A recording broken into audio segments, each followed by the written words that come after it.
Hey folks, welcome back. So today we got to talk about the testimony and trial of old Sarah Boone. Very done to me. It's been 5 years coming. It finally happened, and in a lot of ways it was even dumber and more delusional than I thought it would be. You probably saw, but last Friday night around 8:50 p.m., after deliberating for less than an hour, the jury returned a guilty verdict for the most serious charge available of second-degree murder. Before I get into talking about what Sarah actually said up on the stand and how that all went, I want to set things up real quick by talking about her lawyers. So how Sarah wound up with a full team of out-of-town private sector lawyers, the story goes James Owens, her lead lawyer that owns the law practice that all of those lawyers work at, they all work for James Owens. About a month and a half ago, James Owens did an interview where he said he had been following the Sarah Boone saga on the internet for years, just like all of us. He said he saw Sarah's viral advertisement for a lawyer, the one that looks like an invitation to a ball at the mental hospital. So he sees this ad, and he said something like he saw Sarah sitting alone at the defense table, struggling, being unprepared, and he thought to himself, nobody deserves to face a murder charge alone. He said it's unheard of, and he said something like, if the public defenders are unwilling to work with someone, then it's the private sector's job to step up and step in heroically and bite the bullet and save the day. He said he got in contact with Sarah, and he went into the jail to meet with her for the first time, and on that first meeting, he said he didn't even talk. He just let Sarah talk, and he listened for 4 hours straight. Imagine listening to that monologue. Sarah, is this about to wrap up anytime soon? I gotta go to the bathroom. And after that first 4-hour-long meeting, they came to the conclusion of, Sarah, I think we got a case. We can do this. We're going to go battered spouse. We're going to hit him with self-defense. We can do this, Sarah. And the next time or the first time they appeared together at a pretrial hearing, you could tell they were both on a high. I think Sarah was buzzing from, look at me now, everybody. All of those dud public defenders that didn't have a winning mindset, that thought I was crazy for not taking a plea deal and going with battered spouse self-defense. Well, look at me now. And I think James Owens was on a high of, I'm going to be a famous or at least infamous lawyer. I think he got stars in his eyes. I get to show off my craft that I've been honing my whole career on the biggest stage. Long after I'm gone, there's going to be documentaries about this case. There's going to be books written about this case. There's going to be iconic images of me passionately arguing Sarah's case in all of the papers. Maybe when I go to the diner, people at the booths will recognize me. They'll whisper, hey, there's that famous lawyer. Yeah, the Sarah Boone lawyer, the sloppy suitcase one. I watched the whole trial. That's him, though. And I think James Owens got stars in his eyes, and where that can become unethical and possibly even sinister is right before the trial started. The state offered Sarah the greatest plea deal I've ever heard of, no joke, in my life. They offered her, if you plead guilty to manslaughter, we'll do 15 years, but she's already done 5. And so really the deal technically was, if you plead guilty to manslaughter, you'll probably do another 5, 7, 8 years, and then you'll be out. Well, James Owens and Sarah Boone, riding their high, confidently turned it down. You can picture them in the back snickering about it. Of course we're not going to take this deal, Sarah. We got them on the run. They're scared. We got them right where we want them. Fast forward a quick 2-week trial later, and the jury comes back in less than an hour with a guilty of second-degree murder. Now she's facing a minimum of 22 years. That's an embarrassing slap in the face to both James Owens and Sarah, because if even 1% of the decision not to take that plea deal, consciously or subconsciously, came from James Owens thinking, well, if we take the deal, I'm not going to be able to show off my craft on the biggest stage, and I'm probably not going to become an infamous historical lawyer, and I doubt anyone at the diner is going to recognize me. I think that we should go to trial. And Sarah's a delusional moron. She's not going to make the right choice on her own. But if James Owens would have convinced her more or in a different way, what he should have been saying is, Sarah, you won. This is all that we could ever hope for. You put out your deranged advertisement. I saw it. I came in. We went to a couple pretrial hearings, and now they're offering us best case scenario. If this trial goes unspeakably well for us, and for some reason the jury likes you, all we could ever hope for is to get it from second-degree murder down to manslaughter. That was the only thing we could hope for. And now they're offering it to us, and you would do 7 more years and be out. Sarah, as your lawyer, we have to take this. The only job I really have is to try to keep you out of prison for the rest of your life. And this is the way to do it. We have to do it. And if, like I said, if they didn't make that decision because James Owens has stars in his eyes, it gets pretty sinister quick if you think about it. And I also think James Owens thought, you know what? I've been doing this long enough. Even if the evidence isn't on our side and the facts aren't on our side, I can still put on a professional, top-notch defense. I've been doing this long enough, and I can show that my law practice can do it. And they did, but the story is that they turned down that plea deal. It doesn't matter how complete and professional and good the defense you put on if you made the dumbest decision ever right before trial started. So it's kind of funny, in my opinion, that's the big story after the trial, is they confidently turned down that plea deal. We got him right where I want him. And then 2 weeks later, the jury, after barely enough time to just get a drink and go to the bathroom, they came back, sorry, second-degree murder. All right, so there's that. Then the second, if you boil this whole trial down, it really comes down to 3 days before the trial started, the prosecution filed a motion saying, Your Honor, the story that we think Sarah is going with, because that's what she told the battered spouse experts to analyze for when they go up on the stand. So we know the story that Sarah Boone is most likely going with. And in that story, there's no overt act, nothing that George did on that day where it would make it acceptable for Sarah to defend herself and kill him. So we are filing a motion that until that overt act is established, they don't get to talk about battered spouse or self-defense or assassinate George's character, because the only chance that Sarah and James Owens had in this whole trial was to go nuclear on George's character. And so without being able to go into that, they would have been beyond screwed. I don't know what they would have done. And so the state's doing their case, plugging along, and because they have to establish the overt act before they can deliver their case at all, it forced them to call Sarah Boone up first. Once the state rested and it was time, okay, they decided, Sarah Boone, you will be most likely on the stand at 10:30 tomorrow. Well, it became that day where she was supposed to be up on the stand at 10:30. It became obvious that James Owens and the team of lawyers were really trying to delay. And even though that the judge had ruled on it probably 5 times, James Owens, every time the jury was out of the room, he'd bring it up again. Your Honor, I really think that we should be able to bring up battered spouse and self-defense and talk about reputations for George, and he'd have a new reason. I think this opened the door. I think maybe the fact that someone said that, now we can be able to do it. And over again, the judge would say, I've already ruled on this pre-trial. I've ruled on it over and over again. You have to establish that overt act before you can talk about reputation.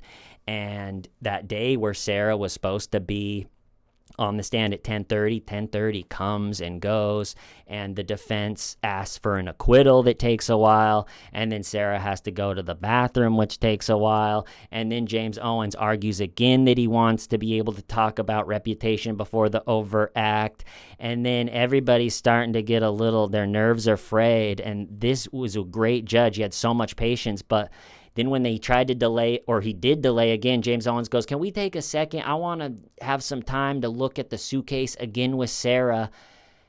And the judge goes, why didn't you do that for the 45 minutes for the last thing that you were delaying? And it became very obvious with everything they had, they wanted to delay the testimony until after lunch so they'd have one more hour with Sarah to strategize. If we don't get to talk about reputation stuff, that affects the testimony really more than anything. It's like if we get to go nuclear on George's reputation first, then we can kind of then just seamlessly head into the suitcase night as if it just was a natural progression of how things were going. But without that, Sarah looks like a deranged lunatic. But finally, they made it with all the delays. We got to go to the bathroom. Can we take a look at the evidence one more time? I want to argue something that's been ruled on 5 times. And then it was 11 something. And the judge is like, all right, we'll pick up after lunch. So lunch happens, and here we are. Sarah Boone, after 5 years, is up on the stand. One of the things that I had been wondering about for 5 years is how is Sarah going to handle the suitcase videos? The sadistic torture suitcase videos. I don't know how, leading up to the trial, I don't know how you deal with that. It's just beyond awful and brutal, and it says it all, and the tone of her voice, it's beyond depraved, the whole thing. So how do you explain that up on the stand? And this was one of the first moments I had of many that I thought, that's it? That's all you got? You had 5 years to think about it and a whole team of private sector out-of-town lawyers, and that's all that you got?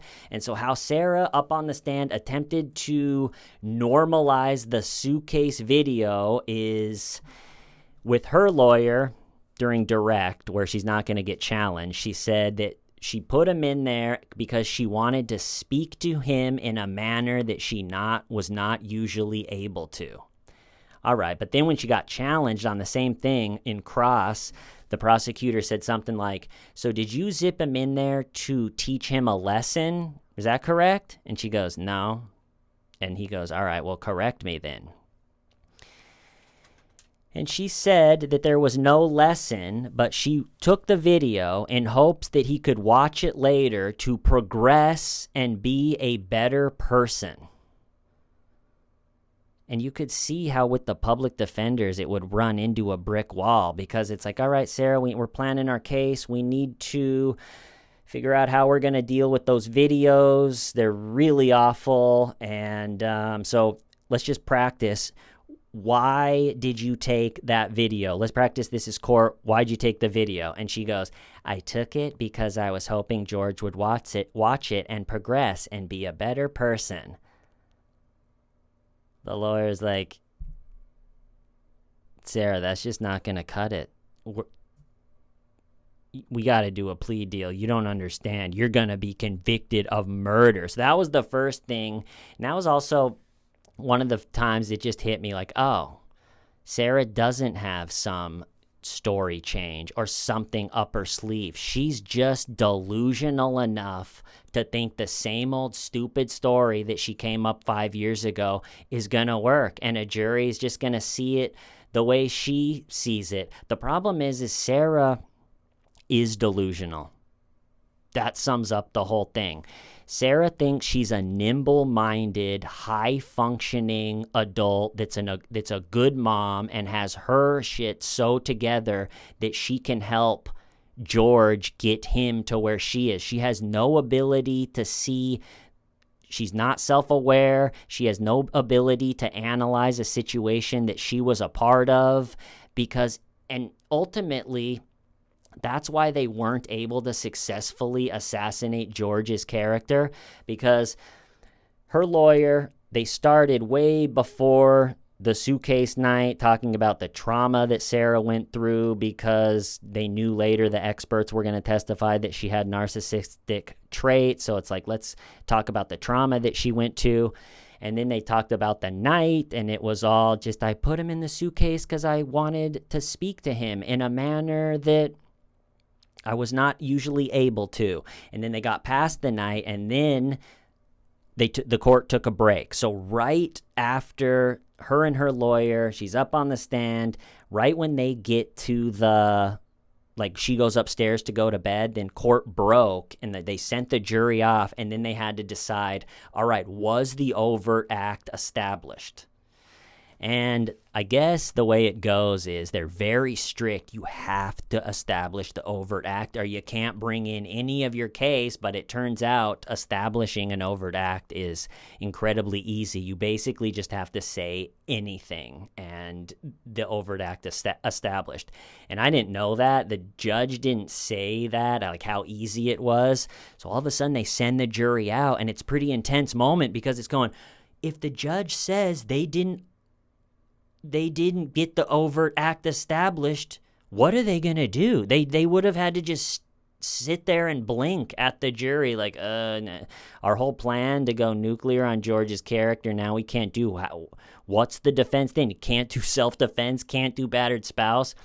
But unfortunately, the judge just said, yes, it has been established, and you just, if anything basically is said, the word is like a scintilla. If there's even a scintilla of a chance that there was an overt act, then they do it and they let the jury decide. So then they bring him back in, and for like an hour, they go nuclear on George's character, and Sarah gets to paint this picture where she is just an innocent, battered spouse that just is chained to this deranged, drunk, abusive zombie, and she's trying to entertain him, and she's mentally well, and he's a lunatic. And I think the second thing I was most surprised about is she just went with the same story. Like, I thought she would come maybe in with even getting rid of the stupid, we played hide and go seek, and we said tag, you're it, and we ran out to difference, because she had one chance talking to the experts of going from it was just a horrible hide and seek accident. And then she switched to, you know what, now I'm an honest, battered spouse. I got nothing to hide. I'm talking to this expert. So I thought maybe with the expert, with all the time to think about it in her jail cell, she would try to clean up the stupid story a little bit, but it just was the same old. And I think that's what ultimately killed her. Like, they did a pretty good job of assassinating George's character, making him sound awful, but it comes off as unbelievable because it doesn't match all of the videos that she can paint herself as this high-functioning adult that's always nice or whatever she was trying to do, but then the videos, it's like, well, that doesn't match that. And then you go, oh, she is not capable of telling a story that she is involved in accurately because she doesn't see herself as delusional. And an example of that is, and if there was a Sarah Boone movie, I think this is how it should start. So the picture she painted, this may be the story that stuck with me the most. The picture that she painted of the morning after the suitcase night, so she tortures and murders George between 11 p.m. and midnight, and then she walks upstairs, goes to bed, sleeps for around 12 hours. I got a clean conscience and I can barely sleep for 6-7 hours. She puts away 12 after she does that to her fiance. And she says, and she's saying this to the jury, and she says she woke up around noon. So I think the first scene of the Sarah Boone movie should be she's laying in bed, sleeping peacefully, and the sun is starting to come up through the window, and she's still sleeping peacefully. And then it goes from, the lighting in the room goes from morning sun to afternoon sun. And around noon, she wakes up feeling refreshed. And she then said she laid in bed for a while, quote, collecting her thoughts. And while she was laying there collecting her thoughts, her ex-husband, the father of her child, started calling. So her phone starts going off over and over again. And she said to the jury that she didn't pick up the phone right away because in theory, she could be up cleaning or looking for a job or something. And it's not fair for her nagging ex-husband who's calling to make sure it's her day to pick up Lucas from school at 3 p.m., but normally she's too drunk at that time. So he's calling over and over again to say, are you able to pick up? It's your day. Or are you going to pick up Lucas, or are you too drunk? And she said he's notorious for nagging her and calling a bunch to make sure Lucas is covered. Think about Sarah telling that story to the jury, thinking it comes off as normal, or yeah, that's right. Don't answer him on the first one. Collect your thoughts. He's a total nag for making sure that you can pick him up and you're not usually too drunk like normal. And so it's stories like that Sarah, she thinks she's this nimble-minded, like I always know the right thing to say, and then she tells a story like that thinking it's going to paint her in the way that she sees herself, and it just doesn't. All right, so let's go over Sarah's worst moments on the stand. Okay, so the story that she went with, the final story was, they said, after having a good day, tag, you're it. She runs up to the shower, hangs out in the shower, gets cold, comes down. While she's coming down, she sees George slipping into the suitcase. She ran over and zipped it up. And at that point, one of the worst times during the testimony is she going, yeah, and we were just laughing and we thought it was so funny that he was in the suitcase and we were all just laughing, and you could tell she was trying to get some point across that in her head it's like, no, this isn't sounding real. So she just kept saying, and we were laughing and it was funny. It was just so funny. He was in the suitcase. It's just so funny. And then her story is, after everything just being so funny, he's in the suitcase and she had already zipped it up. Then he said, after all the laughing and having such a good time, all right, Sarah, I can't breathe.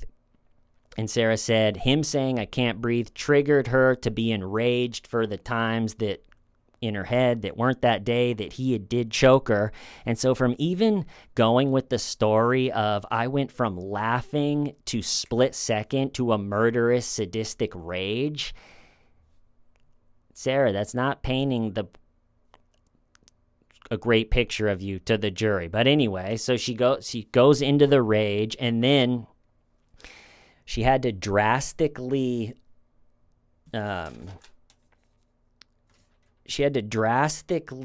downplay the part where she was flipping the suitcase over and most likely pushing it down the stairs and hitting it with the bat.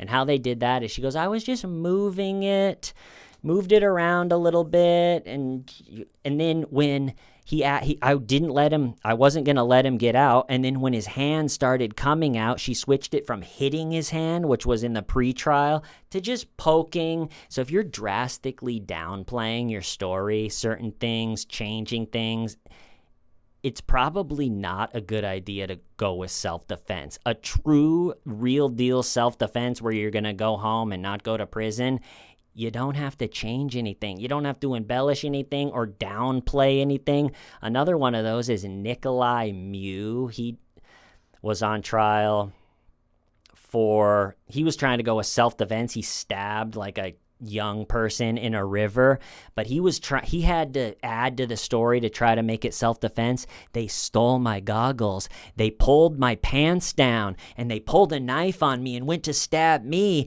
and I grabbed it, reversed it, and stabbed him with his own knife. He turned his story into a 90s Steven Seagal movie, and just none of that happened. So if you're gonna go with self-defense, it's a major sign that it's not going to work out if you're having to change and embellish your story.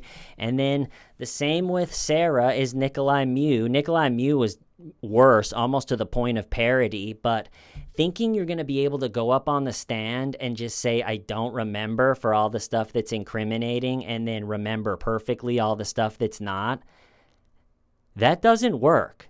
That's not a strategy. It over and over, I can't believe it.